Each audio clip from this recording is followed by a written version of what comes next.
Redacted at 9. So last week I talked about our mainstream media's reaction to bombing Syria and Afghanistan, and how they were celebrating it like it was their damn quinceañera or some shit. They got out their special dress and everything.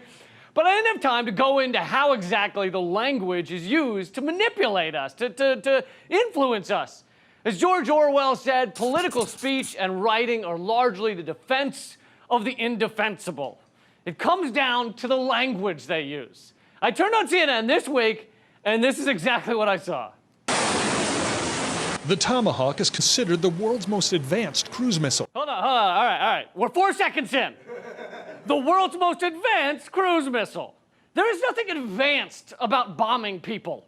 In fact, it shows our de-evolution as a species, all right? We're fucking apes. Think about it. When two guys are playing pool at a bar, and then one of them breaks the pool cue over the guy's back, no one goes, that dude's really advanced. It's an advanced guy right there. No, and even the term cruise missile, there's nothing cruising about a missile. Missiles don't cruise, they destroy, they explode, they decimate. That's the opposite of cruising. That's like saying, I was chilling and also I was beating this guy's face in. Just a hang, just a normal hang. Now next they're gonna say the missile was loitering. So it can get launched from a ship or a submarine. It can go up and loiter, as we call it, where it can fly around in a figure 8. I thought I was kidding! That was a joke. Yeah, it's just loitering, just hanging out before it murders some people, Probably the wrong people, because mostly we hit civilians. But still, that's fine. Just a missile, chilling, relaxing, all cool, when a couple of guys started making trouble in my neighborhood. So I had to bomb them. It will then swim through the water. The rocket motor will take it up out of the water, and then we'll eventually get it up into the airplane mode, which is where it will fly and perform its mission from there. So it swims and it flies. Swims and it flies. It swims, it flies, it cruises, it loiters. It's living the life of a fucking Kardashian. I am sold on these missiles. They're awesome. And this is the final configuration before it goes out the door to our customer. Yes, our customer. We're just serving a product to our customer, like apples or grapefruits or dildos or death machines that murder our souls, It can be used for up to 30 years. And Tomahawks that haven't been used come back after 15 years for recertification and upgrades. They have to be recertified because we wouldn't want our massive explosives that are largely killing people who didn't do anything to us to go bad. What if they malfunction and don't kill any innocent people? That'd be a real disaster. Better put a best of enjoyed by sticker on the side. Up here at the very end is the warhead, and it is a 1,000-pound warhead. With their GPS guidance, the Tomahawks can strike within mere feet of a target.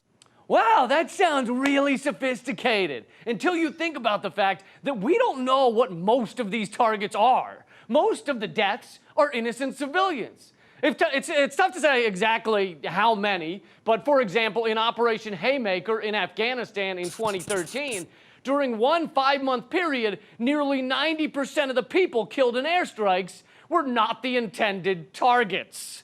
And even if we hit our targets, we still create more war and violence than we solve. Al-Qaeda was created by our violence. ISIS was created by our violence. Basically, we take something we don't like and we treat it like a dandelion. We go, I want to get rid of this. Now there's a whole field of targets. This CNN segment is basically an advertisement for missiles. The language they use, you listen to the language, it's cool, right? It's fun, it's cruising. But they should be talking about it like it's a heroin addiction. Imagine how different that segment would be if they were in there. They were just like, here we are. These are the missiles that we shoot because there's something wrong with us. We just can't stop. We hurt our friends and our family, and we'll do anything for another fix. I sold my kids braces just to shoot up. I did. Now Donald Trump has taken the gloves off our military. Last month, we killed 200 civilians in Iraq, but it wasn't a massacre. No. It was collateral damage. It was oopsie-daisy our bad. That's all it was, right? Some general with stupid Michael Jackson shit on his shoulders walks out and goes, at 2,900 hours, we oopsie-daisy our badded 200 people in Iraq who shouldn't have been standing under our bombs, all right? Should have been there to begin with. They should have been. I'll keep doing this voice till you laugh some more. I will. I don't care. Just collateral damage. Well, think about that. Let's parse these terms. Collateral. You look it up, it means additional or secondary. But since our bombing kills 90% unintended targets, which, let's be honest, there's no such thing as an unintended target. If it's unintended, it's not a fucking target, is it? Once it's targeted, then it's a target. So 90% secondary damage. But if it's 90%, then it's not secondary damage, is it? It's the primary damage. If it's 90%, don't you have to say, we go over there to blow up a lot of civilians, and every once in a while we accidentally kill a terrorist? Would you look at that? Hey, we killed an ISIS fighter. What a happy accident.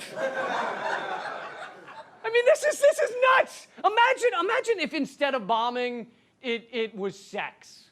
Like, let's say you're a guy who wanted to have sex with a lady.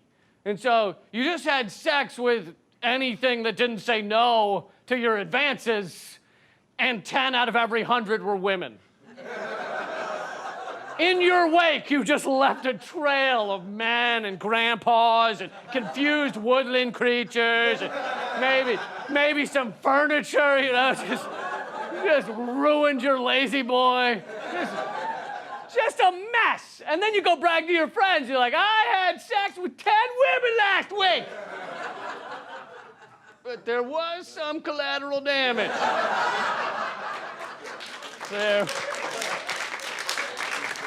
There were some unintended targets who got hit by my shrapnel. Well, okay, that was CNN. I'm sure MSNBC will be different, right? They'll show the appropriate outrage about our insanity. Over the past week, Trump has adopted a different approach, more careful and consensual. Yes, it brings him closer to the foreign policy mainstream. Careful and consensual? He fired 59 missiles at a country that's already devastated, provoking all kinds of global fallout. That's careful and consensual? So not bombing is unhinged and rapey?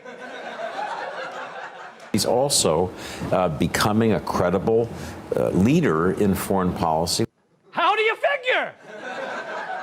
Was it the time he told the president of China over chocolate cake the wrong country we had just bombed? I said, we've just launched 59 missiles heading to Iraq. Well, you headed to Syria? Yes, heading toward Syria. Whatever! Oopsie daisy, our bad. Was that the moment he became credible? Well, let's see what Joe Scarborough thinks about Trump's bombing. It's kind of like having somebody invest your money in the stock market and they've lost your money for the past 60 days. Right. And suddenly they start making great investments. I'm not going to criticize that. Why should ya? Why should you, Joe? You're just a corporate hack telling your audience that indiscriminate bombing is just like making money. You know, it is. Ain't nothing wrong with that, Joe. When you have a crisis and you do well at solving it, there's something that happens. I think we all know that in life. You just bond with the people that you're with, and you say, God, we can do this. What crisis did Trump solve? Is Syria not at war anymore? Are civilians not dying on both sides every day? We funded and armed that fucking civil war. What crisis did Trump solve, you sacks of human garbage?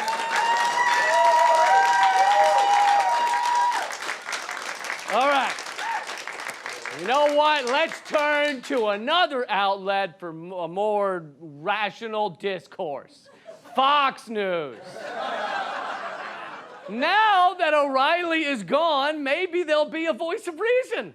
Maybe they'll do the opposite of their new motto: we're idiot television owned by parasites, hosted by sociopaths, loved by the dumb and the old. Well, maybe they'll give a smart, measured analysis.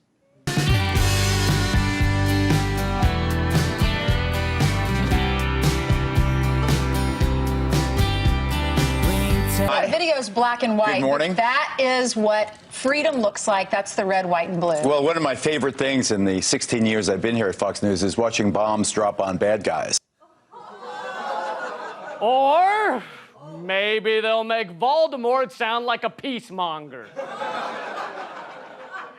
Look, the lies and the euphemisms of our wars are the defense of the indefensible. It is not advanced weaponry. It is barbaric weaponry. It is not a smart bomb or a high-tech navigation system that loiters and swims and flies. It is murder. Wide-scale, indefensible murder in a corrupt system. Don't give in to this language that absolves our media and our leaders of savagery. Coming to you from Washington, D.C., the belly of the beast. This is Redacted tonight. Hey there, Redactivists. I'm John F. O'Donnell. Please make sure to subscribe here and watch more videos here. Thank you for supporting Redacted tonight. It means a lot. Let's continue to build this hilarious movement together. Keep fighting.